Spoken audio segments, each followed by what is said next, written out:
예배자의 삶, 하나님께 드리는 화목제의 의미라는 제목을 가지고 말씀을 전하도록 하겠습니다.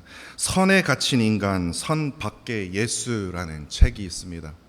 근데 그 책에서요, 그 책을 이제 솔주 목사님이 이제 스캇 목사님, 솔주라고 하니까 좀 이상하네요. 스캇 목사님이 이제 개인의 경험담을 거기에 적었는데요. 그 이야기를 읽으면서 제가 많은 생각이 들었습니다. 영적 교훈이 깨달아지더라고요. 이야기가 이렇습니다. 뉴욕에 이 스캇 목사님이 살던 어느 날, 목사님이 뭐 설교 때문에 그런지 뭐 성경 공부 때문에 그런지 하여튼 골고루 생각하면서 이 브로드웨이를 이제 천천히 걷고 있었다고 합니다. 그러다가 한 빵집에 이제 들렸는데, 평소에서도 그 빵집 앞에 한 노숙자 여인이 이제 거기에 계속 있었었는데, 어느 날 그 노숙자 여인이요, 이 목사님께 다가와 저에게 좀 먹을 것을 좀 사주면 안 됩니까? 라고 요청을 했대요. 그래서 목사님은 그래 빵 뭐 하나 뭐 얼마나 비싸겠어. 그래서 그냥 그녀를 돕고 싶은 마음에 목사님은요, 베이글 하나에다가 커피를 이제 사주려고 하자 그 여인이요, 이렇게 말합니다. 커피는 좋으나 베이글보다 달걀 샐러드를 사주면 안 됩니까? 라고 이렇게 요구를 하는 거예요. 목사님은요, 말하면서 물론이죠, anytime 막 그렇게 얘기를 했대요. 그런데 미소를 보이면서 뭐 anytime 그랬는데 속으로는요 되게 씁쓸했대요, 목사님이요. 왜냐하면 그때 당시에 베이글 하나에는요 57센트라고 했다고 합니다. 그런데요, 이 달걀 샐러드는요 거의 뭔 레시피가 뭐가 특별한 레시피가 있는지 아니 황금이 들어있는지 모르겠지만 하여튼 그 당시에 6불이었대요. 그러니까 자기는 57센트를 생각했는데 이 노숙자 여인은요 지금 6불짜리를 사달라는 거예요. 그래서 속에서 씁쓸했어요. 겉으로는 anytime 막 그랬는데 얼마든지요 뭐 그랬는데 이 속에서 좀 약간 씁쓸한 거예요. 그래서 노숙자 그 여성의 요청대로 커피와 달걀 샐러드를 이제 사갖고 건네면서 마음속에요 이렇게 빈정거린 듯한 어떤 그런 마음속에 그 말이 터져 나왔대요. 어떻게 그 철갑상어 그 캐비어라도 구해 얹어서 드릴까요? 라는 마음이 들렸대요. 그 책이 진짜 그렇게 써 있었습니다. 주면서도 너무나 마음이 불편한 거예요. 근데 뭐 그렇게 속마음은 그렇지만 겉으로는 그냥 웃어가면서 그 달걀 샐러드와 그 커피를 이제 건네받았어요. 근데 그 여성이요 목사님께 이렇게 말합니다. 죄송해요. 제 이와 잇몸이 너무 상해서 이 베이글처럼 딱딱한 음식을 도저히 씹을 수가 없어서 조금 가격이 나가는 달걀 샐러드를 부탁드릴 수밖에 없었어요 라고 말하는 겁니다. 그 말을 듣는 순간 이 목사님은요 깊은 부끄러움을 느꼈다고 합니다. 왜냐하면 그분의 사정을 제대로 알지 못한 채 뭐 캐비어라도 얹어드릴까요? 라는 그런 마음이 들 정도로 그분에 대해서 너무 비판적인 그 마음으로 대했던 자기 자신이 너무나도 부끄럽게 느껴졌다고 그 책에서 고백되어 있더라고요. 그러면서 하나님 앞에서 나 자신이 얼마나 교만하고 무지했는지도 깨닫게 되었다고 합니다. 그러면서 이 목사님의 글에서요 맨 마지막에 이렇게 되어 있습니다. 예수님은 주는 자가 받는 자보다 복이 있다고 하셨다. 왜냐하면 나누어 줄 때 우리는 단지 물건만 건네는 것이 아니라 받은 자의 삶에 접촉하기 때문이다 라는 거예요. 그 부분을 제가 읽고 또 읽고 얼마나 감동이 되는지요. 여기서 지금 스캇 목사님이 전하는 핵심은 이겁니다. 진정한 나눔은요 뭐 주는 거 아니야? 이렇게 생각할 수 있으나 진정한 나눔은요 주는 게 아니더라고요. 뭐 하는 겁니까? 접촉하는 겁니다. 나눌 때 접촉할 수 있어요. 예수님께서는요 우리를 위해서 자신의 몸을 내어주셨을 때 그냥 주신 것이야. 그분의 살과 피를 우리에게 주신 것이야 라고 말하지 않습니다. 우리의 연약함, 우리의 아픔, 내가 숨기고 싶은 그 죄악들과 어떻게 해요? 깊이 접촉하신 거예요. 접촉하신 거예요. 이 십자가의 은혜로 우리에게 뭐예요? 다가와 주신 거예요. 주는 것만으로 설명할 수가 없는 거예요. 우리와 접촉하셨어요. 그렇게 진정한 나눔이란 이건 그리스도인에게만 해당되는 겁니다. 단순히 내가 가진 것에 내가 있으니까, 내가 넉넉하니까 베푸는 행위에 머무르지 않는다라는 거예요. 진정한 나눔은, 그리스도인에게 진정한 나눔은 상대방의 아픔에 함께 공감합니다. 비판하지 않아요. 에이구 왜 저러고 사냐, 그냥 막 손가락질 하지 않는다라는 거예요. 그 연약함을 들춰내지 않는다라는 거예요. 들춰내기 바쁘지 않습니까? 그 아픔을 막 지적질하는데 바쁘지 않습니까? 그게 나누는 겁니까? 나누는 게 아닌 거예요. 그 연약함 속에 뭡니까? 기꺼이 자신을 낮춘다는 거예요. 낮춰서 뭐 합니까? 들어가요. 어떻게 그렇게 행할 수 있습니까? 아니, 아픔 있으면 들춰내야죠. 내가 올라가기 위해서. 정치인들 다 보세요. 어떻게 하든 들춰내지 않습니까? 연약함이 있으면 어떻게 하면 그거 드러내서 내가 너보다 더 난 사람이야, 내 말 들어, 그렇게 세상은 떠들어대지 않습니까? 그러니까 그런 세상은 우리에게 이렇게 말할 겁니다. 어떻게 이렇게 행할 수 있습니까? 왜 그렇게 삽니까? 왜냐? 이미 우리는 그러한 하나님의 은혜, 그 십자가의 은혜가 우리의 연약함, 우리의 숨기는 그 아픔을 접촉하셨던 그 십자가의 그 은혜가 뭐합니까? 이미 존재하고 있기 때문에 그 접촉하신 그 은혜를 경험한 사람은요, 약함 드러내지 않아요. 연약함 들추내지 않고 공격하지 않아요. 그 아픔에 공감하고요, 예수님처럼요, 그 연약함 속에 자신을 죽기까지 낮추시면서 그 속에 들어가세요. 그렇게 우리는 이렇게 고백하게 됩니다. 내가 누군가에게 진정으로 나눌 수 있는 것은요, 전적으로 그 십자가의 은혜 때문입니다. 하나님의 은혜 때문입니다. 제가 좀 잘났잖아요. 제가 이번에 제가 매출이 얼마나 많은지 이까짓 거 그냥 제가 그냥 드리는 겁니다. 세상 사람들 그러겠죠. 그리고 치즈하고 딱, 아니면 그 건물에 자기 이름을 딱 새겨 놓겠죠. 그러나 진정한 나눔은요, 그렇게 하지 않는다라는 거예요. 어쩌면 나는요, 누군가 무언가를 그냥 준 사람으로, 내가 잘 나가는 사람으로 생각할 줄은 모릅니다. 하지만 그 모든 상황들을 한번 자세히 한번 살펴보자고요. 내가 똑똑해서, 내가 잘나서, 내가 잘 봐서, 잘 선택해서, 그게 아니다라는 거예요. 하나님의 그 받은 은혜 때문에요. 하나님의 그 강권적인 그 은혜 때문에, 그 손길 때문에, 그 은혜가 훨씬 크기 때문에 내가 나눌 수 있고 나의 영향력을 펼쳐나갈 수 있는 거예요. 그것이 가능하다는 사실을 조금만 넓게 한번 생각을 해보자고요. 내가 한 것은 아무것도 없음을, 내가 나눌 수 있는 것은 아무것도 없음을 깨닫게 된다라는 거예요. 왜냐? 이 십자가의 은혜, 하나님의 은혜가 없었더라면.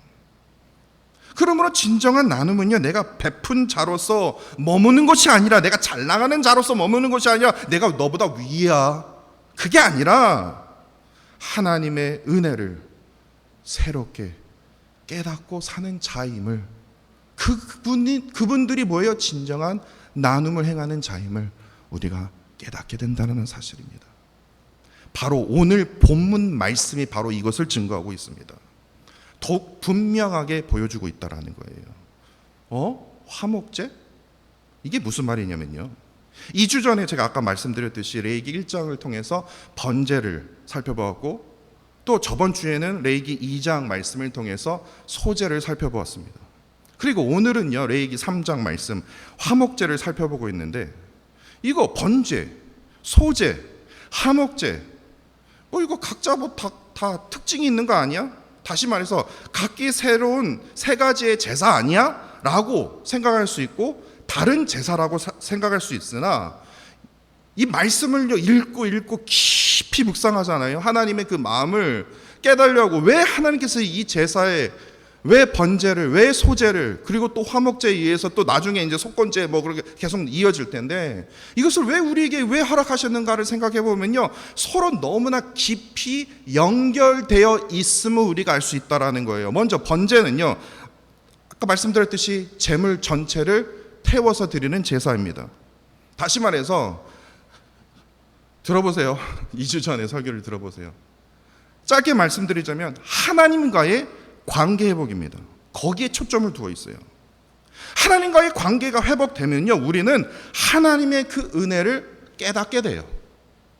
인식하게 돼요. 하나님의 은혜 없이는 나는 살 수 없는 존재이구나. 그렇기 때문에 그 인식 속에서 드려지는 감사의 제사가 바로 소제입니다. 그리고 그 소제를 통해서 화목제는요, 이 회복된 하나님의 관계, 그 은혜에 대한 감사가 어디 흘러가면요, 아이고 나는 감사해, 하나님의 은혜 감사해, 그냥 내 속에만요 무슨 뭐 하나에 숨기듯이 그냥 숨기면서 하는 게 아니라, 그 감사의 그 은혜와 그 하나님의 그 관계 회복의 그 기쁨을 어디에다 전하면요, 내 남편에게 전하게 된다라는 거예요. 다시 말해서 이웃에게 전하게 돼요. 내 자식에게 전하게 돼요. 이웃 공동체에 접촉하게 되는 그 제사가 바로 뭐예요? 화목제입니다. 그래서 우리가 흔히 오해하고 있는 것이 있습니다. 이걸 꼭 기억하셔야 됩니다. 로마서 3장 25절, 요한일서 2장 2절, 4장 10절에서요, 이 말씀 때문에 예수님께서 우리의 죄를 위한 화목제물로 바치셨다고 기록이 되어 있습니다. 그렇기 때문에 오늘 본문 레위기 3장에서 화목제를 보면요, 아, 예수님께서 우리의 화목제물이 되셨다면 레위기 3장의 이 화목제도 나의 죄를 제사하기 위해서 그런 제사구나라고 우리가 생각할 수 있다라는 거예요. 이러한 해석은요, 이러한 생각은요, 잘못된 해석입니다. 오늘 본문의 화목제는요, 나의 죄 사함의 제사가 아니에요. 그러면 어떤 제사입니까?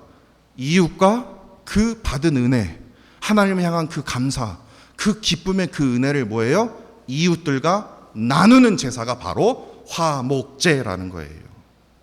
제사함의 제사는요, 이제 2주 전에 우리가 살펴보았던 번제, 그리고 다음 주에 우리가 살펴볼 겁니다, 속죄제, 그리고 2주 후에 또 살펴볼 속건제, 이 세 가지 제사에 해당되는 거예요. 화목제는요, 다시 한번 말씀드리지만 하나님과의 관계가 회복된 자가 그 은혜에 대한 그 감사를 담아 하나님과 이웃 공동체와 함께 그 드렸던 제물을 기쁨으로 나누는 나눔의 제사입니다. 그 증거가 바로 레위기 7장에 있어요. 근데 우리는 오해하고 있다는 거예요. 그러면 여러분들은 이렇게 물을 겁니다. 그러면 신약에서 말하는 이 화목제물이 되신 예수님과 오늘 본문의 레위기 3장의 이 화목제는 어떻게 연결될 수 있는 겁니까? 라는 그 질문이에요. 그 핵심이 바로 뭐냐? 관계의 접촉입니다. 이게 무슨 말이냐? 레위기는요, 레위기의 화목제는 단순히 제사의 행위가 아닙니다. 그 제물의 일부를 하나님께 드려지고, 이제 드려지는 그 부분에 대해서 나중에 말씀드리지만 하나님께 드려지고, 나머지를 제사장과 이제 제사를 드린 자, 그리고 가족과 이웃이 함께 나누어 먹어야 합니다. 즉 하나님과의 그 화목이 이웃과의 나눔으로 흘러가는 그 구조로 되어 있는 제사가 바로 화목제라는 겁니다. 하나님과의 관계가 회복되지 않는데 무엇을 나눠요? 그러니까 자꾸만 나 자랑을 하게 되는 거예요. 하나님과의 감사가 없는데 이게 다 얻어진 게 하나님께로부터 온 그것이라고 생각이 안 들기 때문에 뭐예요? 이건 뭐 내가 그냥 남아서 드리는 건데 뭐 없으면 안 드리는 거고 그러는 거예요. 아, 내가 이 정도 내가, 그러니까 그냥 떵떵거리면서 하나님께 자랑하는 거예요. 하나님과의 관계 회복이 이웃과의 관계 회복으로 자연스럽게 이어지는 그 자리가 바로 이 화목제의 본질이라는 겁니다. 예수님께서 화목제물이 되셨다라는 이 신약의 말씀은요, 단순히 그냥 죄를 용서받았다는 차원을 넘어서 하나님과 우리 사이에 이 막혀있던 이 허물을 허무셨고요, 십자가를 통해서요. 그리고 우리의 상처와 허물을 하나님께서 십자가의 은혜로 깊이 접촉하셨어요. 접촉하심을 통해서 뭐예요? 하나님과의 관계를 회복시킨 그 사건이라는 거예요. 예수님께서 자신의 몸을 십자가에 내어주심으로 이 화목 제물로서 완전한 희생의 그 제물을 드리셨기에 우리는 예수님의 그 희생을 통해서 하나님과의 그 깨어진 그 관계를 온전히 회복할 수 있었던 거예요.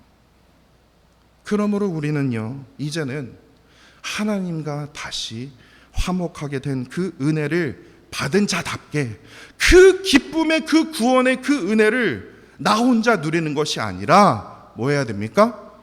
이웃과 나눠야 된다라는 거예요. 그 구원의 기쁨이 내 안에 있다면, 그 구원의 기쁨에 대한 감사가 있다면 그 기쁨과 그 감사를 어떻게 해야 됩니까? 이웃과 함께 나누어야 된다라는 거예요. 어떻게요? 예수님께서 우리와 접촉하셨듯이요. 우리가 예수님 그래서 예수님이 다가오신 게 아니라 죄 많고 더럽고 연약하고 아픔과 상처가 가득한 진짜 살 소망까지 끊어져 버렸던 사람들까지도 예수님께서요 접촉하셨다라는 거예요. 가까이 다가와 주셨다라는 거예요. 우리의 아픔과 함께 하셨다라는 거예요. 주의 손이 나를 붙드시네. 뭘 붙드셔요? 흔들리는 우리의 삶을. 그러면서 일어나 걸어라 내가 너를 도우리니 라고 우리가 찬양을 통해서 우리가 고백하게 되는 거 아닙니까? 하나님께서는 지금 이 순간에도요 우리와 접촉하고 계세요. 하나님은요 우리의 그 신음 소리까지도요 듣고 계세요. 또한 응답하시려고 하세요. 우리는 항상 예수님과 하나님과 어떻게 합니까? 접촉하며 함께하는 삶을 살아가야 된다라는 거예요. 이것이 바로 오늘 본문 말씀이 증거하고 있는 화목제적인 삶이라는 거예요. 다시 말해서 이 화목제적인 삶이란 간단히 말해서 하나님으로부터 그 누렸던 그 기쁨과 그 감사와 그 은혜와 그 사랑을 어떻게 합니까? 나 혼자 나만 좋으면 되지 이게 아니라 뭐예요? 이웃과 함께 나누는 삶이요. 사실 이는 우리의 예배 순서 안에도 있는 거 아십니까? 제가 기회가 안 돼서 설명을 안 드렸지. 우리의 예배 순서예요. 이게 주보 순서를 보시면요. 신앙의 고백 다음에 뭐가 있습니까? 평화의 인사가 있습니다. 여러분들 아마 90% 이상은 아마 여러분들은 이렇게 생각하실 거예요. 아무개 성도 오셨습니까? 아이고 오래간만에 뵀네요. 일주일에 한 번 뵀으니까요. 인사하는 시간이 아닙니다. 그러면 그냥 기쁨의 인사 뭡니까? 일주일 만에 인사 그렇게 기쁨의 인사 그렇게 하죠. 왜 하필이면 평화라고 했을까요? 그 의미가 있다라는 거예요. 이 인사는요 그냥 그동안 평안하셨습니까? 그게 아니에요. 평안의 인사가 아니라는 거예요. 뭡니까? 내가 하나님의 그 은혜, 구원의 그 은혜, 그 경험한 우리 모두가 기쁨으로요, 감사함으로 서로의 평안을 구하면서 그 구원의 그 기쁨을 누리면서 짧지만 깊은 예배의 순간이라는 거예요. 저 구원받았어요. 성도 여러분들도 구원받으세요. 그 은혜에 우리 같이 한번 그 기쁨의 은혜를 이 예배 시간에 한번 누려봐요. 이거예요. 우리는 단순히 안녕하세요 일주일 만에 뵀네요. 근데 그 말 속에는요 단순히 인사를 넘어서요 나의 신앙의 고백이 담겨져 있다라는 거예요. 예수 그리스도를 통해서 하나님과 다시 화목된 우리가 어떻게 해요? 이웃과 화목하게 살겠다라는 그 다짐이 담겨져 있다라는 거예요. 그 은혜가 흘러가는 그 접촉의 그 순간이 바로 오늘 우리가 예배를 드리고 있는 그 순서 가운데 평화의 인사 그 순서 가운데 담겨져 있다라는 사실입니다. 이처럼 이 평화의 인사는요 예수님의 그 화목제적인 그 사랑을 따라서 우리도요 이웃과 함께 화목을 이루겠다는 작은 제사이자 은혜의 인사이자 진정한 나눔이라는 겁니다. 그렇다면 우리가 여기서 조그만 한 걸음 여기서 이제 집중하셔야 됩니다. 진짜 중요한 부분이 바로 이겁니다. 오늘 본문 말씀에서 지금 증거하고자 하는 제일 중요한 부분이 뭐냐면 화목제에서 하나님께 드리는 이 제물의 부분입니다. 뭐를 하나님께 드려야 됩니까? 이게 아주 중요한 포인트입니다. 오늘 본문 말씀을 자세히 보시면요, 하나님께 드리는 것이 무슨 플레명 그 중에서 뭡니까? 제일 연한 육질, 제일 비싼 이거 이 새우살은 요거밖에 안 나와요. 요거 드리는 게 아니에요. 저는 진짜 지금까지도 이해 못하는 게 왜 곱창을 먹지? 그거든요. 왜 곱창을 이렇게 한국 사람들이 사랑하지? 전 아직도 내장 너무 좋아하잖아요. 저 아직까지도 이해가 안 가는데 그걸 달래요. 하나님께서 원하시는 게 진짜 새우살이 아니라 진짜 정말 야들야들한 그 살이 아니라 뭐예요? 내장과 기름이래요. 저는 그렇게 생각하거든요. 근데 오늘 본문 3절과 4절에 보시면요, 내장을 덮은 기름, 콩팥 이것을 하나님께 드리라는 거예요. 다시 말해서 이게 무슨 말입니까? 그 짐승의 그 제물의 몸속 깊은 부위요.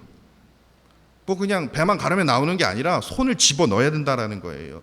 깊은 부위의 것을 뭐예요? 하나님께 내어드리라는 거예요. 또한 9절과 10절에 보시면요, 제물의 기름과 여러 내장 부위를 자세하게 설명하면서 다시 한번 상세히 나열하면서 15절까지의 그 내용도 동일한 내용으로 되어 있다라는 사실입니다. 그러면서 마지막으로 11절도 그렇고 16절도 그렇고 이 부분에 대해서 동일하게 이렇게 강조합니다. 이는 내장과 기름은 이는 화제로 여호와께 드리는 냄새니라. 이게 아니라 뭐라고 되어 있습니까? 음식이니라라는 거예요. 그만큼 원하신다라는 거예요. 내가 제일 좋아하는 게 거기다. 이게 무슨 말입니까? 여기서 우리는 아주 중요한 영적인 교훈을 우리가 발견할 수 있다라는 거예요.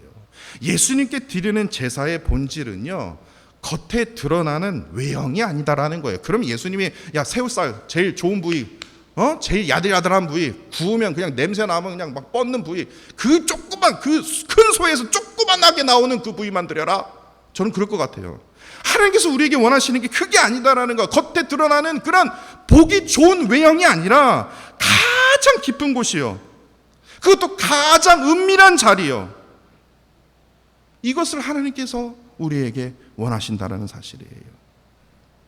제가 주석을 찾아보니까 그 당시에요, 고대 히브리인들의 이 사고 속에서 이 동물의 내장은요, 무엇을 의미하냐면 나의 감정, 나의 생각, 나의 뜻을 의미합니다. 다시 말해서 인간의 중심부를 의미하고 있다고 하더라고요. 그리고 기름은요, 가장 귀하고 부드럽고 향기로운 부분으로 최상의 것이 바로 짐승에서 나오는 기름이라고 상징을 했더라고요. 그렇게 하나님께서는요, 고기가 아닌 내장과 기름을 원하셨다라는 것은 우리의 외적인 행위를 원하시는 게 아니라 우리의 내면이요, 지금 이 자리에 나오기까지 우리의 마음이요, 정말 하나님의 은혜를 사모하게 이 자리에 나왔습니다. 정말 하나님의 그 말씀을 통해서 내가 위로받고 회복되기 위해서 이 자리에 나왔습니다. 이 마음이요. 주일이니까 벌써 주일이네. 이거 교회 가야 되겠다. 성경책 어디 갔지? 이게 아니라 이거 목사인데 교회 안 가면 어떡해. 이게 아니라 하나님께서는 그러한 나를 알고자 하는, 나를 찾고자 하는 그 내면과 중심을 뭐합니까? 접촉하기를요. 나의 연약함과 아픔을 어떻게 해요? 접촉하기를 원하신다는 사실을 우리가 오늘 본문 말씀을 통해서 깨닫게 됐다는 거예요. 이처럼 하나님께서 우리에게 중심에 가장 먼저 접촉하시기를 원하는 거예요. 우리의 가장 은밀한 자리요, 정말 숨기고 싶고 드러나고 싶지 않고 남에게 진짜 보여주고 싶지 않은 그 은밀한, 하나님 이거 아시죠? 그 마음에 접촉하기를 원하신다라는 거예요. 진심 없이 행해지는 그 나눔과 교제는요, 하나님께 드려지는 진정한 예배가 될 수 없음을 우리는 반드시 기억해야 할 것입니다. 하나님과의 그 회복은요, 우리의 그 속마음 깊은 곳까지 그분께 드릴 때 진정한 화목제의 그 예배가 시작될 수 있음을 우리는 기억해야 됩니다. 결국에 이 화목제는요, 우리를 향해서 이렇게 묻고 있더라고요. 그때 말씀을 준비하고 있는 나에게, 요한아, 너의 손과 마음은 지금 어디로 향해 있느냐? 라는 질문이었습니다. 그때가 화요일 아침이었습니다. 오후였나요? 하여튼 그때였는데, 요한아, 너의 손과 마음은 지금 어디에 접촉하고 있느냐? 결론을 지금 빨리 설교의 결론을 맺어야 되는데 이거 어떡하냐 하고 여기서 멈췄습니다. 한참 동안 고민했어요.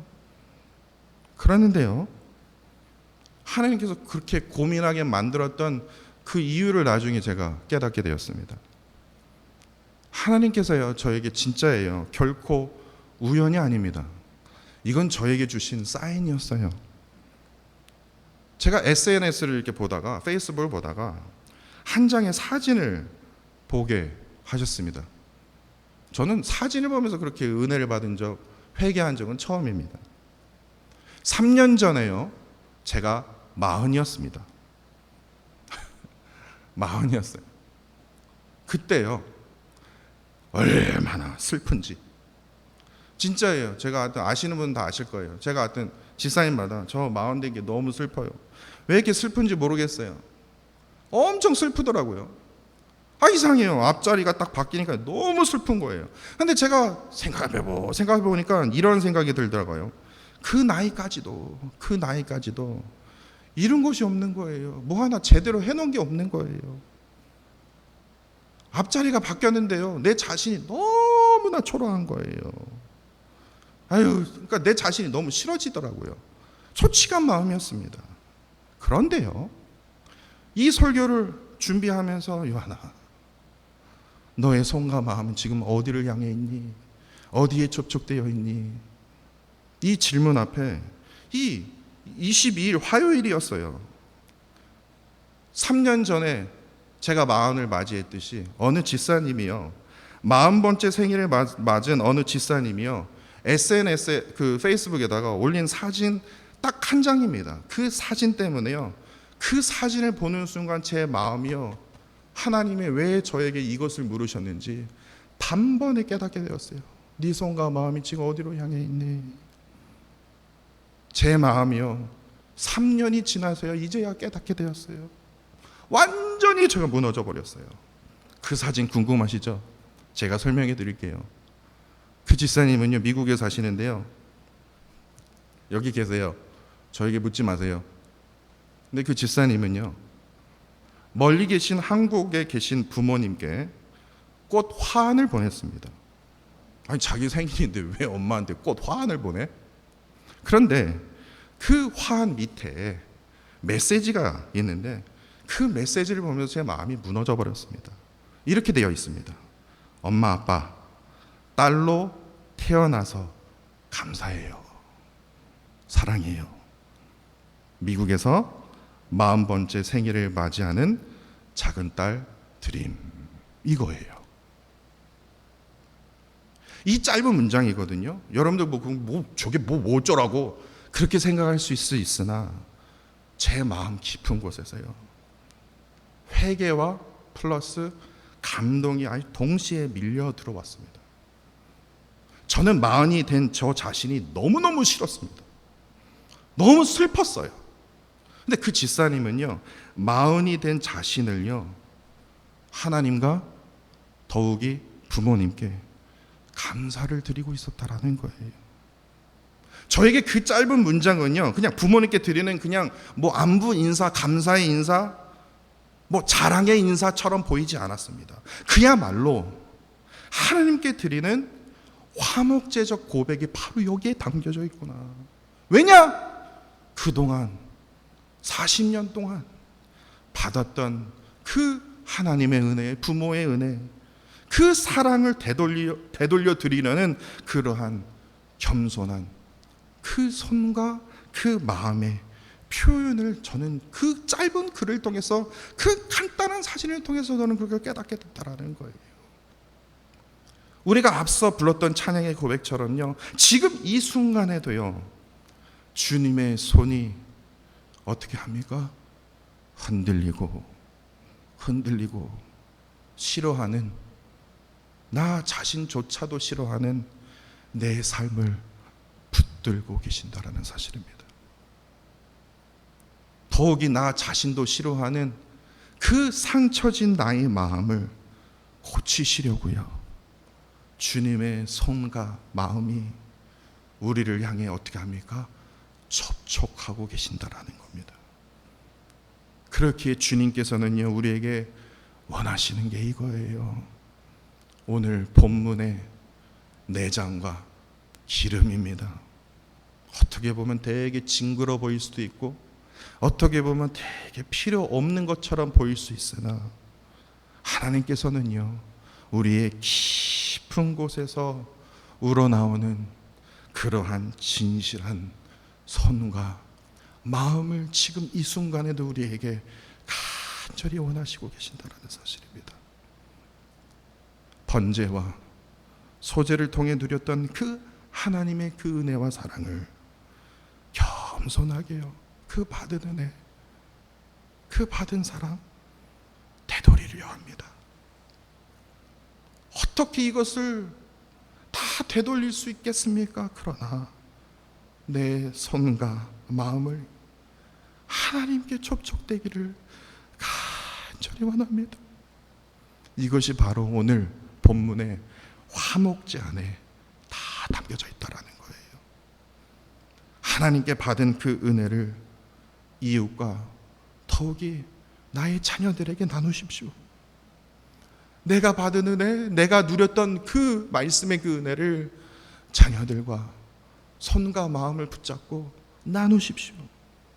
더 나아가서 옆에 이웃과 화목한 삶을 살아가기로 힘써 보십시오. 이것이 바로 화목제적인 예배자의 삶입니다. 이러한 삶을 살아가는 저와 사랑하는 성도 여러분들이 되시기를 간절히 원합니다.